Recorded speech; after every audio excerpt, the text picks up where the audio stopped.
Өнөөдөр хэдүүлээ харизм гэдэг сэдвийн талаар ярилццгаая. Тэгээ тэр дундаа харизм гэдэг зүйлийг яг ард юу гэдгийг гэдгийг хэдүүлээ ухаж үзье заяа зөвхөн. За харизм гэхээр ихэнх хүмүүс айгүй гоё үгийн баялагтаа тэр ярьж байгаа зүйлд нь анхаарал хандуулдаг.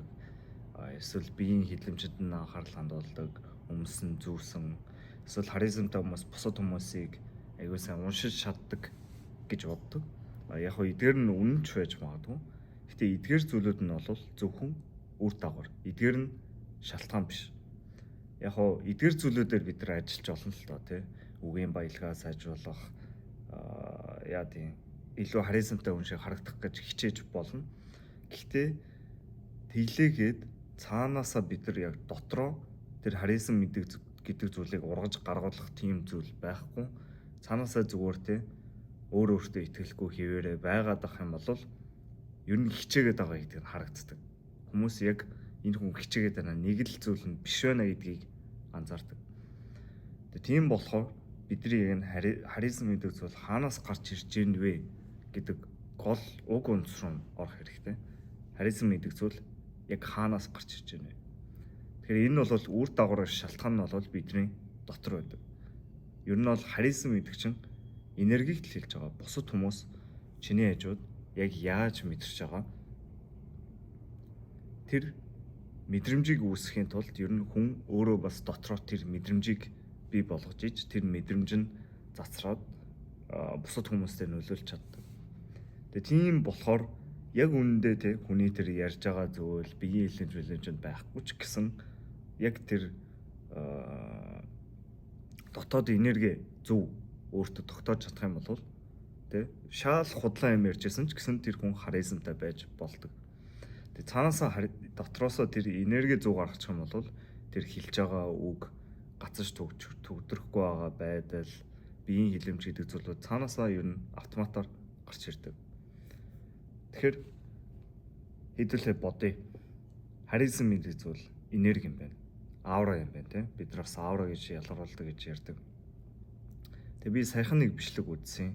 Нэг 18-тай Австрали хүүхдэл үү хаана хүүхдэл. Тэгээ айгүй гоё түүх ярьсан л та. Нэг найзынхаа талаар ярьсан. Тэгээ тэр найз нь бол айгүй харизмтай залуу байсан. Тэгээ тэр залуутай цуг явж байгаад тэр залуу нь яаж нэг охинтой ярилцж байгаа тэр түүхийг ярьсан. Тэгээ ер нь зөвхөн тэр бичлэгийг дуртад хэлэхэд бол нэг зүйл хамгийн чухал зүйлүүдийнх нь нэг гэж хэлсэн. Тэр зүйл нь pure intentionтэй байх. Intention гэдэг бол хүний тэр цаад зориг, цаад санаа хэлж байгаа. Хүн тэр цаад санаа зориг нь цаанаасаа цэвэрхэн, цаанаасаа ариун. Ерөөсөө л тэр хүн чин сэтгэлээсээ бусад хүмүүсийг тэ ямар нэг эерэг зүйлийг өгчээ тэр хүмүүсийн тэ нүүрэнд нь инээмсэглэл гаргачих гэж бодож байгаа үед цаанаасаа харизм гэдэг зүйл өөрөөс гараад ирдэг. Цаанаасаа өөртөө итгэлтэй байх гэдэг зүйл бас цаанаасаа гараад ирдэг. Ер нь хараад байхад тэр өөртөө итгэх гэдэг зүйл чинь хүн өөртөө юм авах галтай би энэ хүнийг яаж тэ манипуляц хийх үү? Яаж энэ хүнээс анхаарал эд мөнгө хөрөг хүсэж байгаа зүйлээ юу авах уу гэж бодоод ангууд цаанаасаа тэр цаад санаа, цаад зориг нь цэвэрхэн биш болчингууд өөртөө итгэлтэй хадаа аюу хэцүү байдаг. Цаанаасаа нэг хурамч зүйл хийх гэдэг шүү дээ. Гэхдээ цаад санаа, цаад зориг нь цэвэрхэн байхад бол өөртөө итгэлтэй байх, харизмтай байх, тэ зүгээр цаанаасаа инээгээд гоё энерги ялгаруулах нь хамаг амархан байдаг. Тэгээ энэ бол өнөөдрийн нийгэмд бол хийгээд айгүй хэцүү зүйл. Бидний ер нь л тэ дандаа л бусдаас авах гэдэг нийгэмд яриад байдаг. Яаж бусдаас тэ тэр анхаарлыг нь татах уу, хүсэж байгаа зүйлээ авах уу, ер нь амжилтанд хүрэх үү гэдэг нь бас л цугтаа дэшээ гарах биш. Яаж тэ тоглолт хийж агаад тэр хүмүүсийг өөрийн талд уруулах уу ч гэдэг ч юм уу. Тим хандлагатай байгаад байдаг болохоор айгүй хэцүү байгаад байдаг. Тэгэд яг эсрэг хандлагыг бодохоор бид нар айгүй дургуйч гэжтэй нэг тийм өлөг болцсон байдаг штэ. Одоо яа тийм чи бусдаа туслах хэрэгтэй, бусдаа өгөх хэрэгтэй, амьддаа бие биенээ хайрлая гэх тэр үгийг сонсонгууд ч тий хүн яагаад гэж бодно штэ. Нэг л тэгэж бусдаагаа хайрлаа гэдэг. Гэхдээ энэ дээр тэгвэл хэдүүлээ ийм асуудлын талаар ярилцгаая заа. За тэгвэл үнэхээр тийм юм байж. Өөртөө итгэл, харизм гэдэг зүйл чиний энэ цаад санаа, цаад зорилгоос ч хамаард юм байна. Би үнэхээр за бусад хүмүүсийг хайрламаар байна. Бусад хүмүүсийг тэг хүмүүс ямар нэгэн эерэг юм өгмөр тийм мэдрэмжийг амаар байна. Даанч тийм мэдрэмж нь төрөхгүй байгаад байвал яах юм? Би бусад хүмүүсийг хайрламаар байна. Гэхдээ хайрлах сэтэл нь огт төрөхгүй байна. Цаанаасаа төрөхгүй байна. Тийм үед би хайрыг хүчлэнэ гэж байх уу? Тэр үед би өөрийгөө жүжиглээд жолов дуртай юм шиг царайлах уу?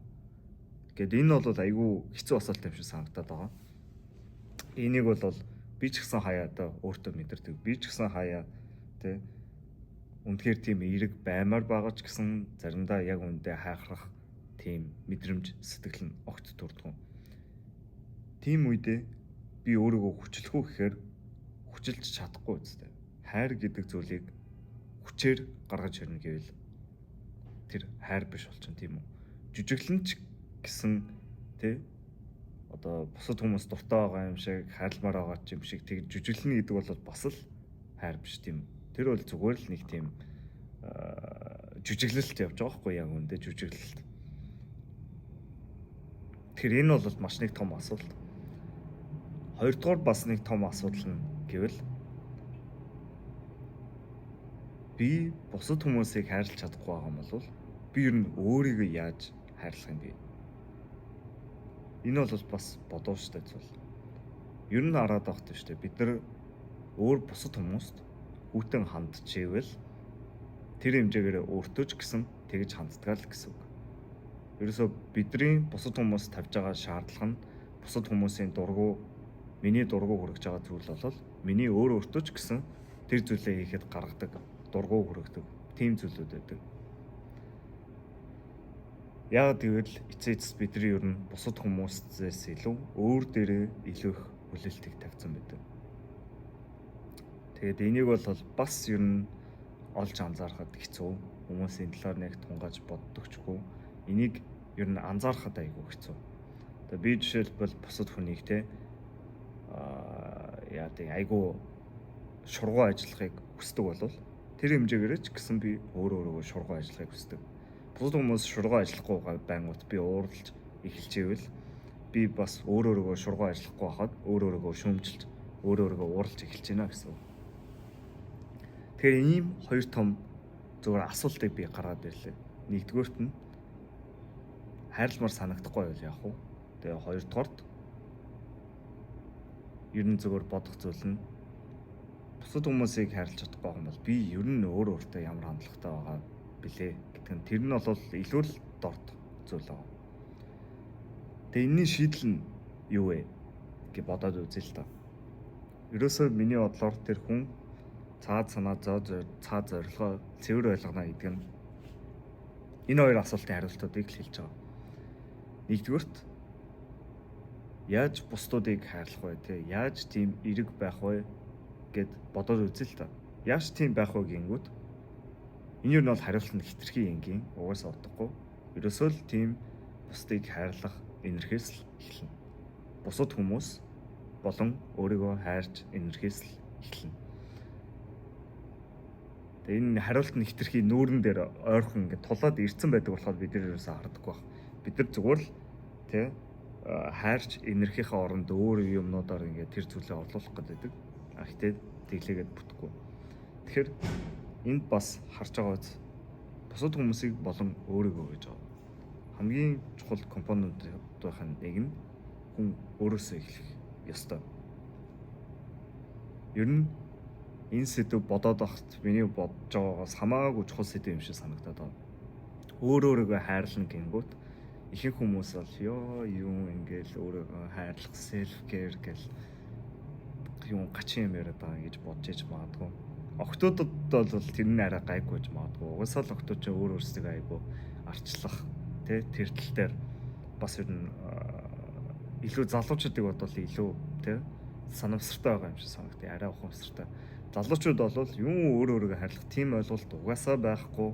Амьдрал хийж байгаа бүх зүйл нь дандаа бараг л тий өөрөөгөө үзээ ядж байгаа сул дорой байдлаа үзээ ядаад хийж байгаа бараг зүйлүүд байдаг ч гэж магадгүй. Тэгэхээр энэ бол үнэхээр хэцүү асуулт. Яаж ер нь өөрийгөө хайрлах юм? Гингүүд хайрл ингээл ургаад бүх баахан асуултууд гарч ирж байна л та. Нэгдүгээрт ер нь яагаад өөрийгөө хайрлах хэвтэй юм? Яагаад өөрийгөө хайрлах гэдэг юм? Гэдэг асуулт асууж болж байна. Тэгээд ер нь өөрийгөө хайрлах гэж юу гэсэн ч үг юм. Ер нь хайр гэж яг юу ч яриад байгаа юм тий. Ингээд айгүй олон гоё асуултууд гарч ирж байна л та. Тэгээ энэ талаар би бас таныг бодоод үзээрэй гэж хүсье. Тэгээ энэ асуултуудыг хэдүүлээ бас ахад ихнээс нь бодоод үзье л та. Яагаад өөрийгөө хайрлах хэвтэй юм? Яагаад өөрийгөө ихний ээлжинд хайрлах хэвтэй юм? Гингүүд яг эсрэгээрээ би бол яагаад хайрлахгүй байх хэвтэй юм тий? Хайрлаж яагаад болохгүй гэж бодож байна. Тэгээ энийг би бас яг үндэ ChatGPT-гээр асуусан. ChatGPT-ийн хариулт надад айгүй таалагдсан л та. Би ChatGPT хариултыг уншиж өгье. Яагаад гэвэл чи өөрөөхөө цорын ганц өөртөө амьдарч байгаа хүн болохоор тэр дундаа хорон мүч бүрд тэ алдаж унж байгаа чимээгүй бодол явж байгаа бүх энэ мөчөдөд чи зөвхөн өөртөө амьдарч байгаа тэр зүйл нь байгаа. Яагаад гэвэл чи өөртөө хүлээн зөвшөөрдгөөс хамаагүй их зүйлийг давж гарсан болохоор тэгээд яагаад гэвэл чиний энэ айдас ичингүүрч байгаа байдал, амбиц тэр бүхний ард зүгээр л нэг сайхнаар амьдрах гэдэг, сайнаар амьдрах гэдэг тийм зүйл байгаа болохоор гэж байгаа. Ийм шалтгаануудаас болж хүн өөрөөрөө хайрлах хэрэгтэй. Тэгээд хүн болвол өөрөөрөө төгс болохоор хайрладаггүй. Хүн өөрөөрөө хүн л болохоор хайрладаг. Яагаад гэвэл хүн байна гэдэг чинь хүн байх гэж тэ хичээж байгаа. Хүн байна гэдэг чинь ер нь л хичээж байгаа. Тэгээ бас эмоцуудыг ярьж байна л да. Хүний эмоцуд. Хүн олон төрлийн эмоцуудыг мэдэрдэг. Тэгээ хүмүүс яг яагаад өөрийгөө хайрлахгүй блоклоод байд юм бэ гингүүт ихэнх хүмүүс те өөрийгөө шүүмжилдэг. Би ер нь алдаж унсан л юм чин те би хайрыг хүртэх ёсгүй гэж боддог. Гэтэ яг үндэ хүн болгон л алдаж ундаг. Эсвэл хүн болгон буруу зүйлийг хийсэн үедээ өөрийгөө хайрлахгүй гэж боддог. Тэр үедээ бид нар өөрөөсөө бахархгүй байгаа ч гэсэн энийг алдаа гэж харж яадаг. Хүн болгон л алдаа гаргадаг. Хүн болгон л буруу зүйл амьдралдаа хийдэг. Тэгээд зарим хүмүүс болохоор би яг өөрийнхөө тэр хүссэн хүн арай болоогүй байна гэж боддог болохоор тэ өөрийгөө хайрладаггүй, өөртөө хатуу ханддаг, өөрийгөө шүүмжилдэг. Тэгээд тэр ч гэсэн бид нар ер нь яг төгсгөлийн цэгтээ очно гэж огт байдаггүй. Төгсгөлийн цэг гэж ер нь байхгүй. Тэр нь байнга өөрчлөгдөж идэг. Тийм болохоор бид нар бариандаа бол хизээч хортгүй. Байнгын л тэр марафонд гүйжлэдэг. Тэгээ заримдаа бидний дотоод олууртал биднэрт хэлдэг тийм. Чи бол хангалтгүй. Чи хангалтгүй байна. Тийм болохоор хайр хүртэхгүй гэж ярьдаг. Тэр дуу хоолойч гэсэн зүгээр л нэг доторч явж байгаа дуу хоолой. Тэр бол туйлын үнэн биш. Зүгээр л тэнгэрт үйл яаж өнгөрдөг шиг тэр бодол тэр мэдрэмж орж ирдгээрээ орж ирээд гараад явдаг шиг гараал явуулах хэрэгтэй.